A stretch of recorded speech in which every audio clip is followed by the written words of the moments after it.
Okay, we're here to show you the application for seclusion restraint of the polyurethane restraints during an emergency situation. In this particular bed, we're positioning the leg restraints on the one end here, and we're positioning the arm restraints right about the middle of the bed, which is good for the average adult.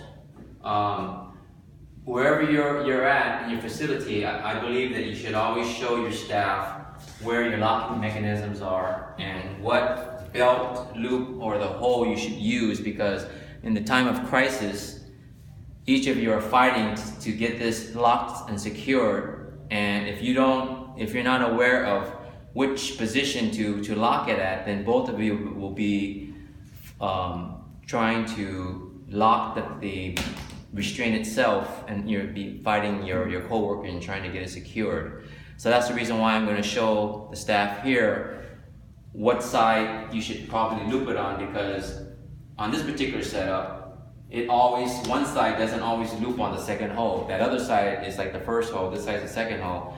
I believe on this belt, it might be even. So therefore, the people that are here are going to know and remember, okay, that's what Edmund said that day, because I'm trying to get it in, and then you're fighting the patient. You have to remember the patient's going to be here, and they're going to be fighting the staff as well. Generally, before you even you should have all this set up before the patient is even at the door of your observation room, because you don't want the patient standing or waiting there and your staff struggling to restrain them while you guys are trying to get this all set up. It should be set up first, then you can signal the staff to bring the patient in when everything's set up and you look all nice and organized and it's controlled. That way you don't have a patient that's being held unnecessarily for a longer period of time outside in the hallway.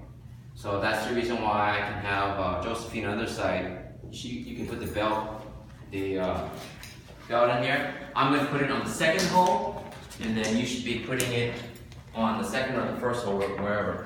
It's going to go this way. Inside first, and then you grab it, and then as you can see, it's probably only going to make it to the first hole, which is going to be about right there, and then I usually put pressure on it, and then it snaps in place. And that's pretty secure for the arms. In the leg portion, same thing. I'll put it on the second belt hole, which is about right there. You try the second belt hole, right? And we could probably go one more belt hole, and I'll just go ahead and unlock this. So you have this all set up before the patient even comes in, correct? Correct. I'll do it. Yours is fine. I put mine on the third belt loop. The hole here. She has it on the second one, and it's tight enough where it'll secure the patient and get them in a control So is it setting. okay to have this kind of slack? It's They okay. can move their legs up and down It's a fine. little bit. It's fine. Okay. Because we wouldn't be able to tighten down. Depending on your manufacturer of your bed and the type of restraint belts you have, you should always do this beforehand so that mentally you know, okay, this one side can go the third hole, that can only side in two holes. On here is the second hole.